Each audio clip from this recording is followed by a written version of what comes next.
तो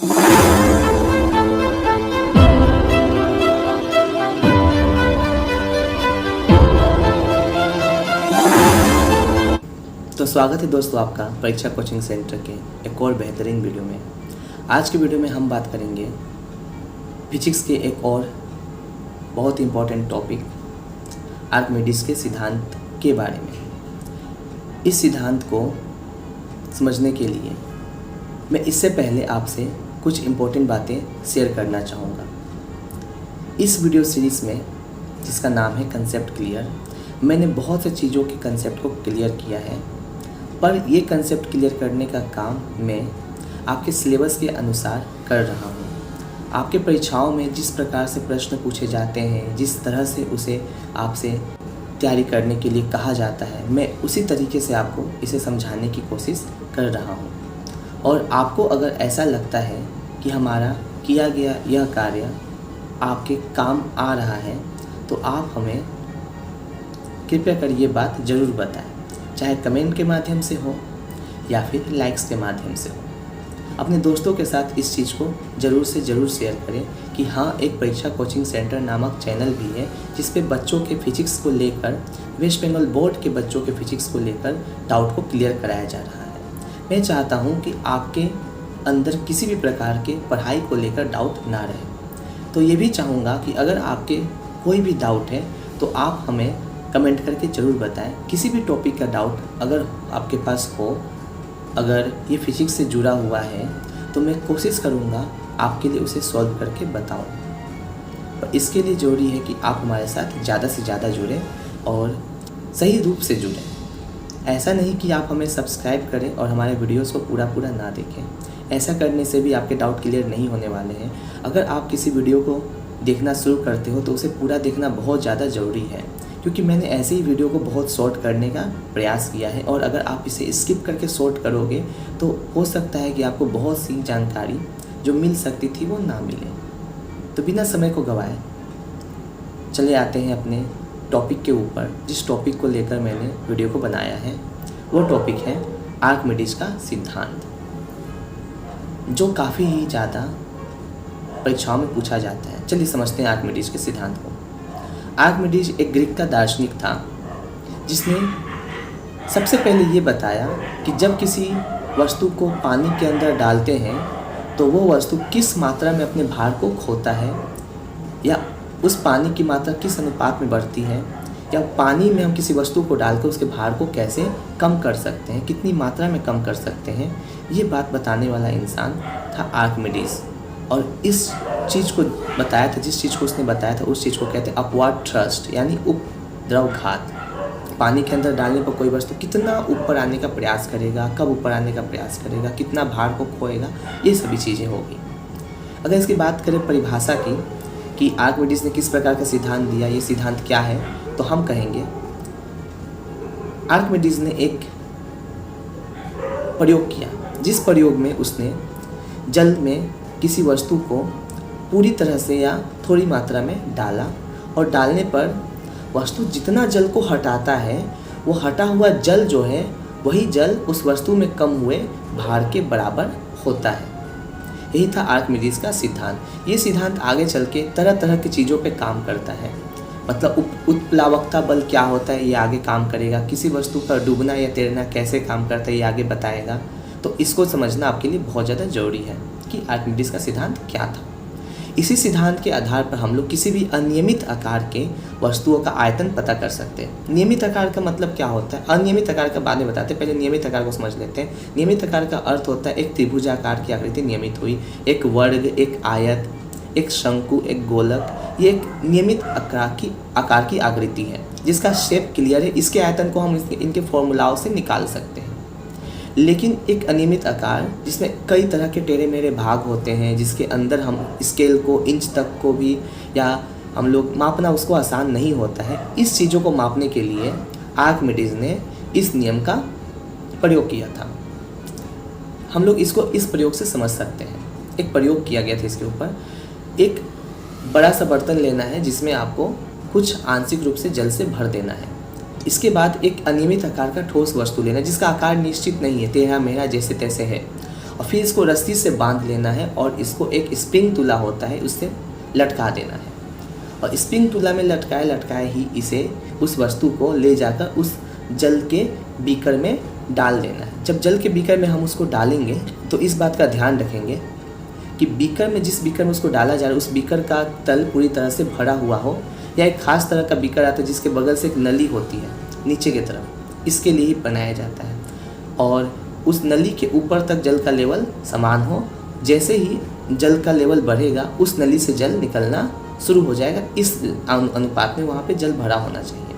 तो जहाँ से जल निकलता है उसके नीचे एक छोटा सा बर्तन भी आपको रख देना है, जिसके नीचे आपको एक वेट लिफ्टर भी रखना है जिसमें वेट को मापा जा सके। तो होगा ये कि जब हम स्प्रिंग तुला में लटकाकर उस अनियमित आकार के वस्तु को जल में डुबोते हैं तो जल में डालते ही जो पानी है ऊपर की ओर बढ़ता है, और पानी ऊपर बढ़ते ही उस नली से, जो नली नीचे की तरफ साइड में थी, उससे जल निकलना शुरू होता है। और जल निकल के कहाँ जाएगा तो उस छोटे से बर्तन में जिसको आपने वेट मापने के लिए रखा था उसके ऊपर चला जाएगा। और इस प्रकार से आप देखोगे कि उस बर्तन में जितना मात्रा में जल निकला और स्प्रिंग तुला जिस पे लटका हुआ था वो वस्तु, वो स्प्रिंग तुला में वजन थोड़ा सा कम हुआ, और ये दोनों वजन लगभग एक समान होगा।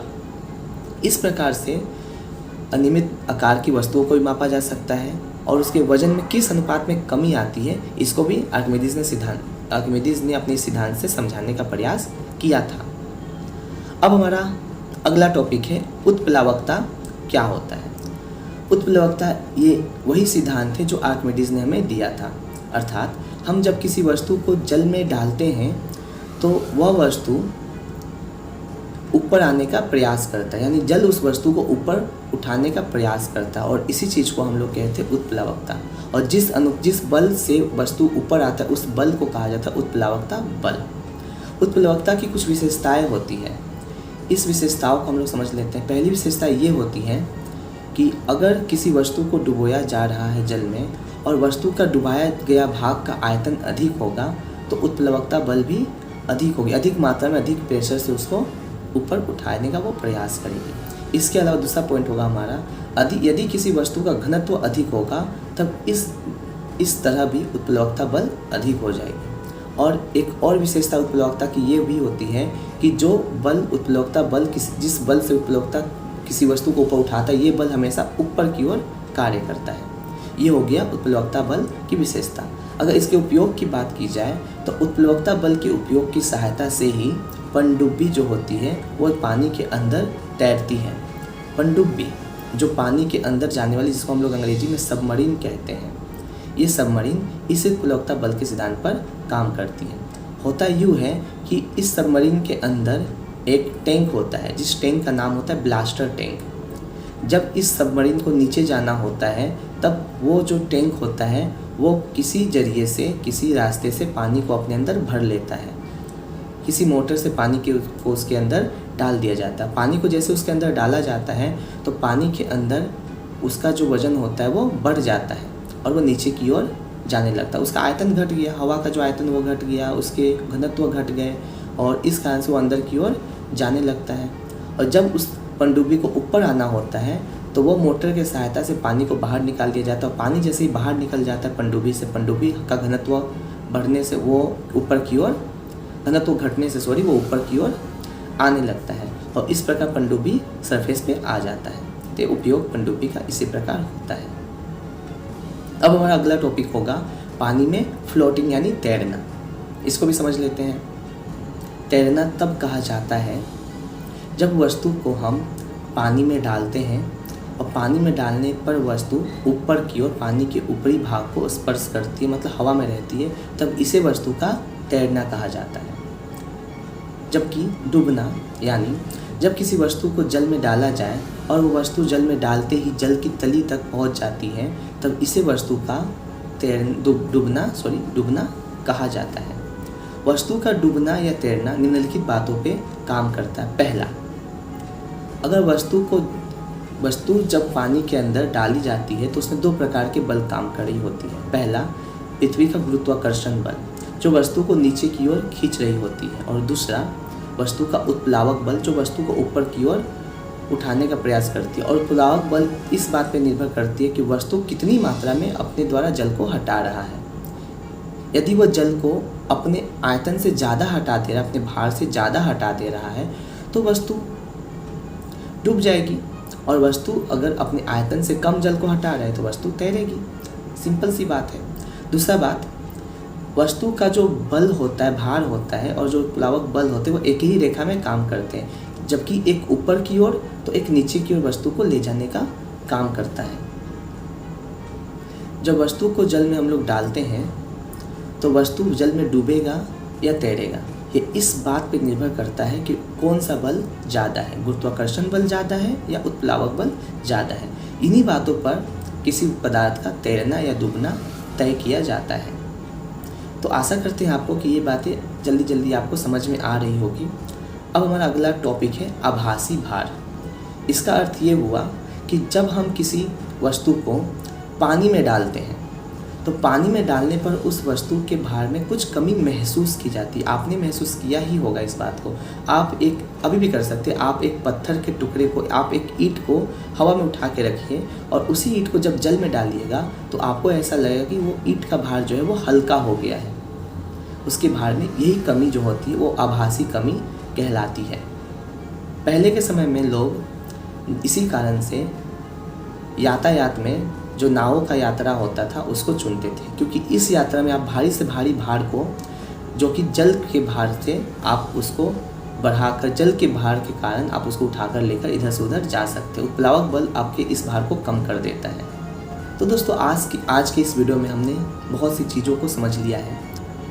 मैं चाहूँगा कि आप इस आज के बताए गए वीडियो को, इसमें जो जो बातें कही गई है उसे अच्छे से नोट कीजिए, उसे समझिए, और समझने के बाद आप देखिए कि आपको कौन कौन सी बातें अभी भी डाउट हो रही है और कौन कौन सी बातें आपको अच्छी तरह से क्लियर हो गई है। अगर आपको किसी तरह की बात में किसी प्रकार की कोई असुविधा है, कुछ समझने में दिक्कत है, तो आप हमसे यहीं जुड़ सकते हैं।